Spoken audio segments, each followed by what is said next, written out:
안녕하세요. 한국은행 커뮤니케이션국 강지현 조사역입니다. 지난 6월 10일 한국은행은 통화신용정책보고서를 발간하였는데요. 통화신용정책보고서는 한국은행의 정책 커뮤니케이션 수단의 일환으로 국민들과 소통하기 위해 활용하는 주요 보고서 중 하나입니다. 과거에는 통화정책 비밀주의라는 말이 있을 정도로 중앙은행이 통화정책과 관련된 정보나 향후 정책 방향을 외부에 알리는 것을 꺼려했던 적도 있습니다. 그러나 최근에는 기업 활동뿐만 아니라 정부 정책 등 거의 모든 영역에서 커뮤니케이션이 중요해지고 있는 것처럼 통화 정책을 수행하는 데 있어서도 소통의 중요성이 높아지고 있는데요.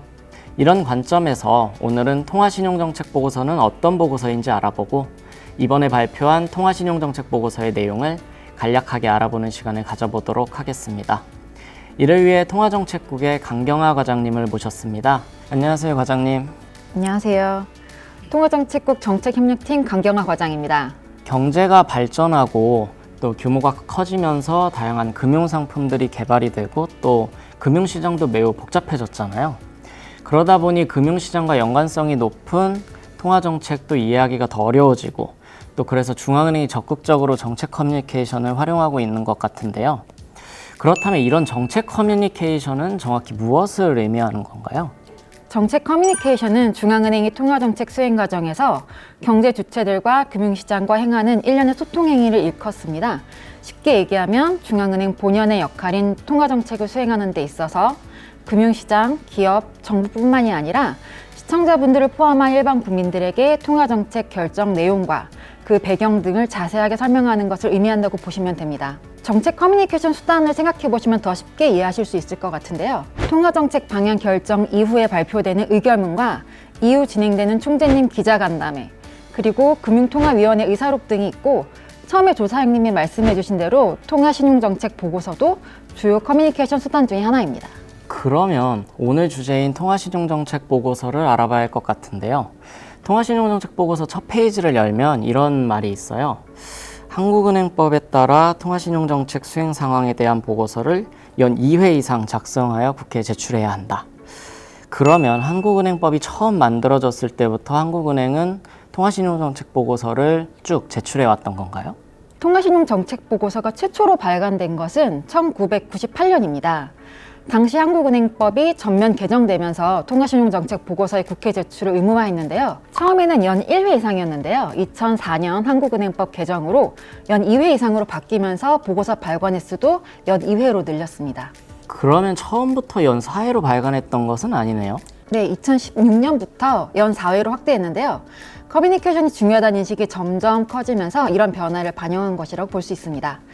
그래서 현재는 매년 3, 6, 9, 12월에 걸쳐서 총 4회 발간하고 있습니다. 추가적으로 설명드리면 2001년부터는 영문판으로도 번역, 발간하고 있어서 한국 경제와 통화정책에 대한 외국의 이해를 높이고 있습니다. 그러면 이렇게 통화신용정책 보고서 제출을 법률상으로 의무화하고 있는 것이 우리나라만의 현상인가요? 그렇지는 않습니다. 주요국 중앙은행들도 통화신용정책 보고서를 발간하고 있는데 이 역시 우리나라와 동일하게 의회 제출 의무가 법률상으로 명시되어 있습니다. 표로 정리해봤는데요. 미국 연준의 경우 연 2회, 영국 영란은행은 연 4회, 스웨덴 릭스방크의 경우는 연 5회 발간하고 있습니다.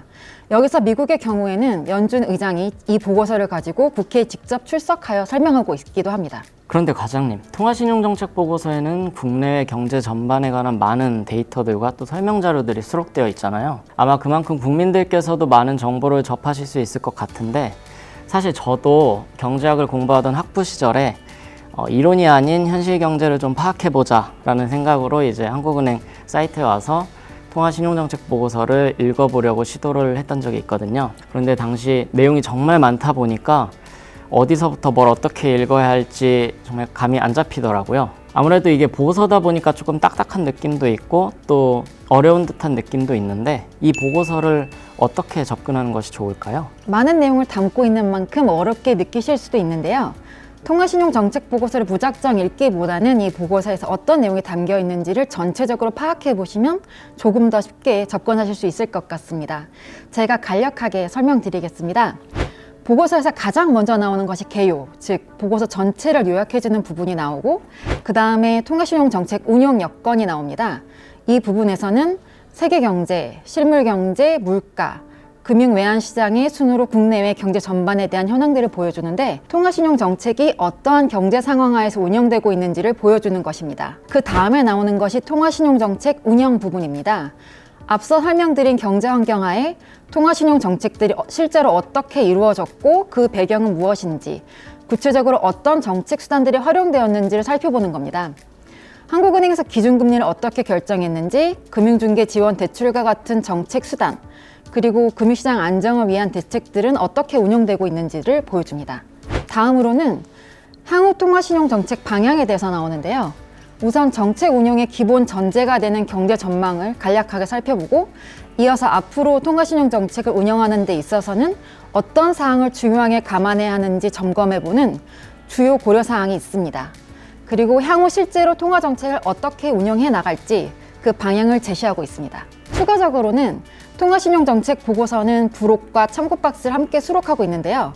부록에서는 금융통화위원회의 주요 의결사항들과 실제 금통위에서 어떤 내용들이 논의되었는지를 요약해서 싣고 있습니다. 그리고 참고박스에서는 앞서 말씀드린 매번 수록되는 내용 이외에 최근에 경제에서 이슈가 되는 사항이나 통화정책 방향을 결정하는 금통위 회의에서 실제로 중요하게 논의된 주제들에 대해서도 수록하고 있습니다. 이렇게 통화신용정책 보고서의 전체적인 흐름을 정리해 주신 것을 보니까 보고서를 조금 더 쉽게 읽어볼 수 있을 것 같고, 또 꼭 전체의 내용을 읽지 않더라도 내가 알고자 하는 내용 혹은 내가 필요로 하고자 하는 주제를 찾아서 읽는데 조금 수월하지 않을까 하는 생각이 듭니다. 네, 설명 감사드리고요. 이제 얼마 전에 발간한 통화신용정책 보고서에는 어떠한 내용이 담겨 있는지 살펴봐야 할 것 같거든요. 이 시간에 보고서의 모든 내용을 다룰 수는 없을 것 같고, 그렇다면 어떤 내용들을 살펴보는 게 좋을까요? 앞에서 설명드린 여러 파트 중에 여러 매체를 통해서 접하셨을 것 같은 경제 여건보다는 지난 3개월간의 실제 통화정책 운영 상황과 향후 통화정책 방향에 대해서 이야기해보면 좋을 것 같습니다. 그러면 첫 번째로 통화신용정책의 운영과 관련하여 대표적인 정책 수단인 기준금리 결정에 대해서 간략하게 설명 부탁드리겠습니다. 네, 한국은행은 성장세 회복을 지원하고 물가가 중기적 시기에서 물가 상승률 목표 수준인 2%에서 안정될 수 있도록 완화적인 통화정책 기조를 유지하고 있는데요. 그 가운데 금융안정에도 유의하여 통화정책을 운용하고 있습니다. 이러한 기조하에서 한국은행은 기준금리를 연 0.5%로 운용하고 있습니다. 지난 3월 통화신용정책 보고서 발간 이후 이번 보고서 발간까지 4월, 5월에 각각 한 번씩 기준금리 결정 회의가 진행되었잖아요. 각 회의에서 금리를 0.5% 수준으로 유지하게 된 배경은 무엇인가요? 먼저 4월 회의를 말씀드리면 글로벌 경제 여건이 개선되면서 국내 경제 성장세가 예상보다 빠르게 확대되고는 있는데 코로나19 전개 상황을 지켜보면서 이런 회복세가 지속될지 여부를 좀 더 확인할 필요가 있다고 판단했습니다. 그리고 5월 회의에서는 글로벌 경제의 성장세가 확대되면서 국내 경제의 성장과 물가 전망치가 크게 높아졌지만 앞으로 코로나19 전개와 백신 접종 진행 상황, 그리고 그에 따른 경제 회복 흐름을 좀 더 지켜볼 필요가 있다고 판단했습니다. 그렇다면 기준금리 이외에도 금융 외환 시장의 안정이나 혹은 원활한 신용 흐름을 도모하기 위해서 다양한 정책 수단들을 활용하고 있잖아요. 특히 코로나19 확산 이후에는 더욱 그렇다고 알고 있는데 어떤 것들이 있나요? 첫 번째로 금융중개 지원 대출 프로그램입니다. 은행이 중소기업 대출을 적극적으로 취급할 수 있도록 기준금리보다 낮은 금리로 은행에 자금을 지원하는 제도인데요. 금년 6월 현재 총 한도 43조 원, 지원금리 0.25% 수준에서 운영되고 있습니다. 이 중 코로나19 피해기업 지원 및 소상공인 지원 프로그램은 금년 3월 말 종료 예정이었지만 잘 아시다시피 코로나19가 장기화되면서 소상공인 및 중소기업의 자금 사정이 계속 어려운 모습이잖아요. 따라서 운영 기한을 금년 9월 말까지로 6개월 연장했습니다. 두 번째로 시장 안정화 대책을 말씀드릴 수 있습니다. 먼저 재난지원금 등으로 국고채 발행이 증가하면서 시장금리 변동성이 확대될 가능성이 있기 때문에 여기에 대응하기 위해서 금년 2월 국고채 단순 매입 확대 실시 계획을 발표했는데요. 실제로 3월, 4월, 6월 세 차례에 걸쳐 총 4.5조 원 규모의 국고채를 매입했습니다. 그리고 코로나19로 어려움을 겪는 저신용기업의 자금 조달을 지원하기 위해서 지난해 7월 정부 등과 협의해서 회사채 CP 매입기구를 설립한 바 있는데요. 금년까지 지원을 계속해서 4월 말 현재 매입 규모는 총 3.3조 원입니다. 코로나19에 대응하여 경제성장 회복세를 지원하고 또 금융 외환시장 등의 안정을 도모하고자 한국은행이 상당히 다양한 정책들을 수행하고 있는 것 같아요. 그래도 많은 정책들을 이렇게 일목요연하게 설명해 주셔서 정리가 잘 되는 것 같습니다. 그렇다면 지금까지는 이런 정책들을 수행해 왔고, 그러면 앞으로는 어떤 정책들을 수행할 것인지가 중요한 이슈가 될 것 같거든요. 네, 맞습니다. 향후 통화신용정책 방향에 대해서 많은 관심이 있으실 텐데요. 그에 앞서 향후 정책 운영 방향을 결정하는 주요 고려사항들에 대해서 살펴보면 좋을 것 같습니다. 가장 먼저 떠오르는 것이 코로나19 전개 상황인데 아마 작년부터 그래왔듯이 이것이 가장 중요한 변수 중 하나일 것 같아요.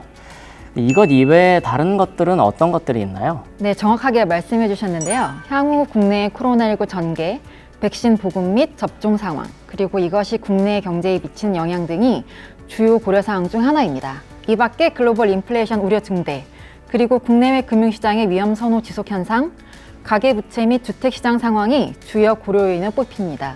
지난해 초 코로나19 확산으로 급락했던 글로벌 물가가 금년 들어 오름세가 점차 빨라지는 모습이라고 들었거든요.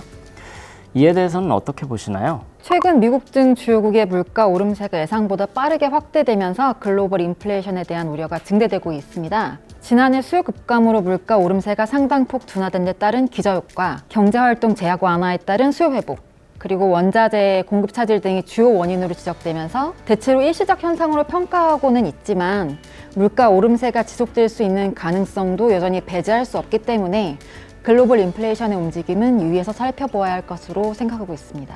향후 물가 전망이 정책을 운영하는 데 중요한 고려 요인일 수밖에 없을 것 같아요. 그리고 또 말씀해 주셨던 두 가지 고려 요인에 대해서도 설명 부탁드리겠습니다. 네, 주요국의 완화적인 정책 기조 유지, 경기 회복 기대 강화 등으로 개인 투자자의 국내 주식 순매수가 계속 증가하고 차입을 통한 각종 투자가 확대되는 등 위험 자산 선호 현상이 지속되고 있습니다. 만약 과도한 위험 추구와 레버리지 확대가 지속되는 상황에서 대내외 충격이 발생하게 되면 위험 선호가 반전되면서 국내외 금융시장의 변동성이 크게 확대될 가능성이 있기 때문에 항상 주의 깊게 바라봐야 할 것으로 보입니다. 그리고 마지막으로 최근 주택가격이 높은 오름세를 지속하고 있고 가계부채 증가폭도 크게 확대되면서 금융 불균형 위험이 누적되고 있다는 우려가 커졌습니다. 따라서 앞으로 통화정책을 운영할 때는 금융 불균형 위험 누적 가능성에 보다 유의해서 자산시장으로의 자금 흐름이나 가계부채 증가 등 금융 안정 상황을 보다 면밀히 점검할 필요가 있겠습니다. 통화신용정책의 파급력이 경제 전반에 영향을 미치기 때문에 향후 통화정책을 운영하는 데 있어 상당히 많은 요인들을 고려해야 할 수밖에 없는 게 사실인 것 같아요. 그렇다면 이런 요인들을 바탕으로 할 때 향후 통화정책의 운영 방향은 어떻게 될까요? 근본 통화신용정책 보고서를 기준으로 말씀드리면 국내 경제의 회복세가 강화되고 물가가 당분간 높은 오름세를 이어갈 것으로 보이지만 코로나19 전개와 관련한 불확실성이 잠재해 있고 수요 측면의 물가 상승 압력이 크지 않을 것으로 전망됩니다. 따라서 당분간은 현재의 통화정책 완화 기조를 유지하되 금융불균형 위험에 보다 유의해 나갈 것입니다. 마지막으로 앞으로 정책 커뮤니케이션과 관련해서 말씀드리자면 최근 경기 회복세가 강화되고 있어서 코로나19에 대응하여 이례적으로 완화하였던 통화정책 기조의 정상화가 주요 과제로 대두되고 있습니다. 따라서 통화정책의 투명성과 예측 가능성을 제고하기 위해서 향후 통화정책 방향 결정의 중요한 사항 등에 대해서 원활히 소통할 수 있도록 노력해 나갈 것입니다. 자세한 설명 감사드립니다. 과장님 말씀을 듣고 나니까 어렵게 느껴졌던 통화신용정책 보고서가 한결 가깝게 다가오는 느낌입니다. 한편으로는 보고서에 담긴 보다 많은 내용을 다뤄봤으면 더 좋았을 것 같다는 아쉬움이 남기도 하네요. 그러면 지금까지 2021년 6월 통화신용정책 보고서의 주요 내용에 대해 살펴보았는데요. 오늘 이 시간에 다루지 못한 보다 자세한 내용은 한국은행 홈페이지의 보도자료, 통화신용정책 보고서 등을 통해 확인하실 수 있으니 시청자 여러분들께서도 많은 이용 부탁드립니다. 저희는 다음 시간에도 보다 다양하고 유익한 내용으로 다시 찾아뵙도록 하겠습니다. 시청해주셔서 감사합니다.